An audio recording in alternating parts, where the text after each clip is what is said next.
You never know what to expect. Definitely feel some excitement, and hopefully they feel, on my side, excitement as well. When you talk about building a culture, or in this case, rebuilding it, what are the most important ingredients to that in your mind? Yeah, on the culture side, you can have a belief system, right, of the terms of being selfless and trusted and all of that. It ultimately comes down to how we act, right, individually act in the way we believe, but those actions are going to create how other people experience it. And so culture gets driven by actions and how other people experience it. I know you've been around the building. Have you had a chance to walk the campus yet or not? I have not. Full disclosure, I have not. Been in that office, grinding, meeting with players, meeting with the team, having events to go to, dinner with Coach Izzo, so I'm anxious to get on campus. Coach, what do you see as the biggest challenge in the next 2 weeks here? Well, it starts again with this trust, building at this current roster, right? Because it's not only, there's good players here that, yes, we want to keep around, but also that then once you have an idea of what you have, then you can go out and identify on the recruiting needs specifically. Want to dive into the state of Michigan and get around and starting to meet high school coaches. Those are priorities. I know you sold yourself, obviously, trying to get this job, but you told us a little bit about that conversation with your players. But what is your message to these student athletes really who've been through a lot over this past season? Yeah, want to make sure they know how excited I am to do this. In a lot of ways, I chose them. I'm wanting to be around them and coach them at this special place. And so giving us a chance to do that, again, the response from a lot of the guys, they're excited to get started. 3 years from now, what do you want Michigan State football to look like? I'm going to be proud that these guys are developing on and off the field, competing at a high level, having some wins, having guys graduate, creating a program that this community is proud of. You talked about the rivalry games. What do you know about the Michigan State rivalry? I know it's passionate. I know it's the biggest game of the year. Excited to be involved, not just in that game, but 365 in regards to talking about it and the energy about it, preparing for it. Special stuff.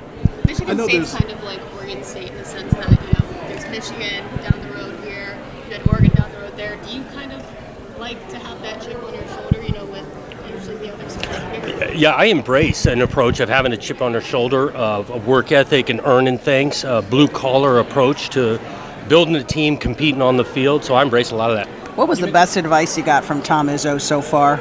Oh, I don't know about specific to advice. I do know he was confident in talking about just being ourselves, excited. People are excited about the approach and program building. That's the way he took it or has done it. And we're going to try to recreate it to an extent. Coach Smith, how exciting this is, excitement, but also there's expectations amongst the fan base who's competed at the highest level for quite a long time here. Yeah. How do you balance that as a head coach? Yeah, look, you want to have expectations. Yeah, we want to get this place to a spot where Coach D has gotten it, and there's no doubt that's some of the goal, the sustainability, but winning and all of that. That takes some hard work. There's no sugarcoating it here. We're diving into it from day one. I'm excited about that, and I think people understand there's some serious work to do. Coach Smith, I would imagine as a kid. What conversations have you had with Coach D'Antonio about his experience? Yeah, well, we spoke almost an hour in my office last night. I spoke to him on Saturday on the phone, and he has been great from the start. Coach Smith, I would imagine as a kid, you had dreams of one day playing in the Rose Bowl at Pasadena. Does this school, this opportunity, get you closer to that dream? Well, there's no question that'd be a dream, to be a part of that game, going to games. I think growing up, I went to 7, 8 of them, in the Rose Parade before and the whole thing. And so that place is always a special and a dream goal to get to. Jonathan, Coach just heard stadiums before, but what did you think the other day when you walked in, there was snow on the field and everything? Yeah, it was special, man. You go into that, what an atmosphere. I did experience the atmosphere, I think it was 2012. But walking in there now, knowing that I'll be on the other sideline, continued my excitement. Was this a hard sell to your family to come here? No, not at all. I mean, look, I got younger kids. It's unsettling, moving, and all of that. But I think we were upfront and honest in the approach and why we're kind of thinking about this. And so it wasn't terribly difficult. What do you think the reception was with some of the players when you talked to them yesterday? What was the feedback they got? I got a few guys just talking about authentic, trying to speak real and where we're current landscape we're at, the season that just took place. I'm just getting here, never met me, never like someone I spoke to on, never been in their homes. And so I felt like the response was some belief in that I was being authentic to the situation. What's one word you want to give to some of these recruits out here? Say it one more time. What kind of word of assurance you want to give to recruits out here that you may think you've got the right one, but until you talk to me, give me a shot. Yeah, I think the recruits in general, definitely the message that I'm excited and I'm confident in this approach at this place, and you can do some special things around here. Jonathan, big picture, what do you want your recruiting strategy to look like in terms of the areas you want to hit and the types of players that you want to bring in here? Yeah, on the recruiting strategy, I think the best, and just as this anywhere, but best way is to hop in a car and be able to be 3-4 hour radius, and there is a bunch of football. I know this in the next 3-4 hours, and you're hopping into a car. Now, the landscape in college football has changes, and the world in ways has shrunk.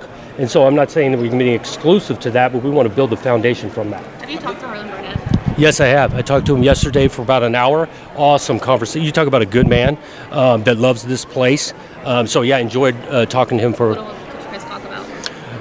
The program itself, opportunities moving forward, kind of what his thoughts are on things, where I'm on things. Again, we talked about hiring is going to be a process that's going to take a little bit of time. Not going to be just quick fix mentality on that, but my impressions were in the hour. That guy is a good man. So do you see him having a position?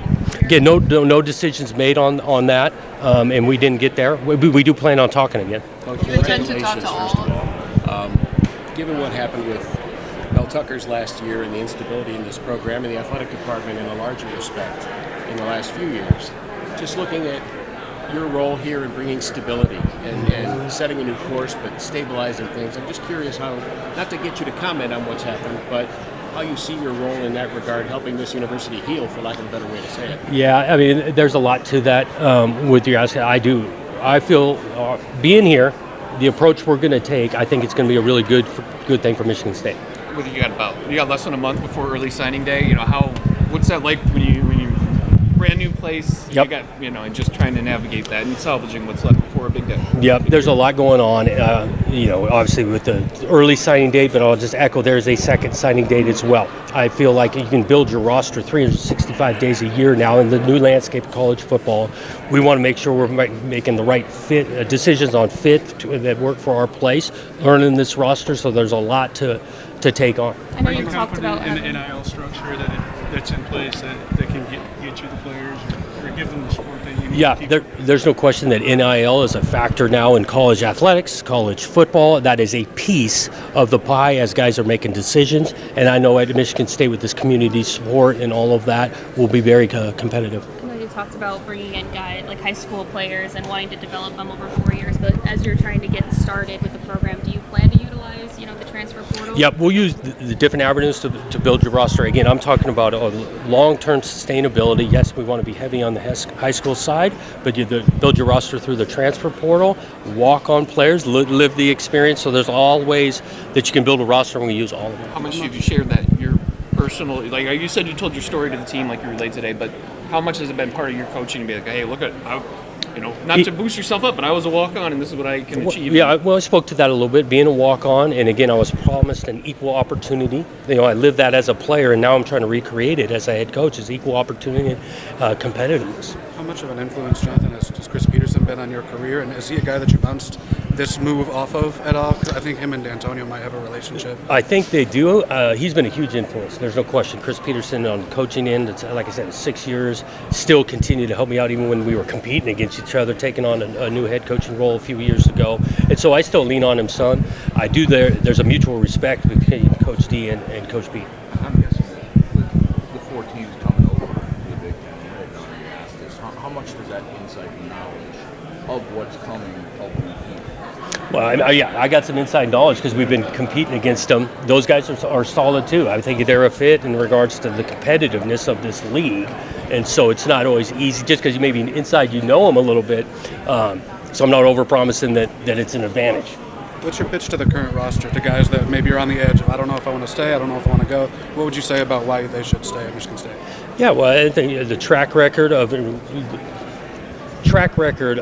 building programs. We're going to build some trust, equal opportunity. Again, a staff that's done it at a high level, staff that has done it at the National Football League, a staff that's going to deeply care for them on and off the field. What's your favorite story from your first couple days here in town? Yeah, I mean, having dinner with Coach Izzo, sitting next to him, and he's telling stories left and right, and working the room, getting my first taste of that. That's probably it. That's been fun. You mentioned high school coaches a couple times. How important is it to reestablish the personal relationship with high school coaches? I think it's really important, and I've got some ground to make up. There's no other way to say it. And so we want to dive into that part as well. We want to make sure that they are welcome. Spring practices, we'll get to those dates and get those guys around. And then, again, as priority to get into this state, and again, like I talk about this 3-hour radius of diving into high school coaches around here. For guys who were sold on Michigan State once, either as players here who might go in the portal or recruits who have decommitted, how do you convince them to give you a chance? Well, you just open lines of communication, and, reach out to them. And again, it's a two-way street in regards to what they were selected and for whether different coaching staff and all that. They're searching for a fit. We're searching for a fit. When both sides fit, that's when the magic happens. The guys that go into the portal, are you open to re-recruiting them back to your roster? How are you handling that? Say it again. Some of the guys that have gone into the portal or might go into the portal. Yeah, we've had some conversations. Yep, we've had some conversations, and again, I understand it, and we are not down on it. These guys have been through a lot. Just got here for 48 hours, that type of thing, but we're having conversations. You choked on talking about your family. I guess how do those conversations come about when it's somewhere that you've been for so long, and really like I said, it meant obviously a lot to you to be in Oregon State. Yep. Again, transition. I've moved a few times even when I was growing up. I think there's some positives to new environments, new relationships, new friendships, all of that, and so these guys were solid. You remember when this opportunity first was on your radar, when this first popped up, and whether it's your agent or? Yeah, not specifically. I really didn't. You get locked into a season and you're focused on that. As it got later in the season and the opportunity, conversations began to get real. I did not want it to be any kind of distraction for that current team. That's why I appreciated Alan, his approach. But I don't got a specific time. Have you had to pump gas yet on your own? Huh? Have you had to pump gas yet on your own? Yeah, that's right. No, I have not. Not yet. Excuse me. Recruits who are committed to Oregon State, do you anticipate making any contact with them? Would you prefer to leave them alone? Or do you have any? Right. Yeah. No direct contact currently. No decisions on that end. Do you have a time frame for when you plan to move, like your family? Sooner the better. But we're not going to rush it. We got to find some places. We do want the kids to be able to finish this next month of school. And then ideally, I don't know, February, March. The fans want to know how you're going to beat Michigan. Yeah, well, we're going to go to work on that. There's no question. Give them credit. They're playing at a high level right now, but next year's a new year. Coach, last one here for Rico. Yeah, and mine's not so serious, but I'm just wondering, are you going to take Ocho Cinco up on that offer for the Lexus? The Lexus. He needs to come through on that. I know. That's funny. Yeah. Okay. Thanks, guys. Thank you, Coach. Appreciate you.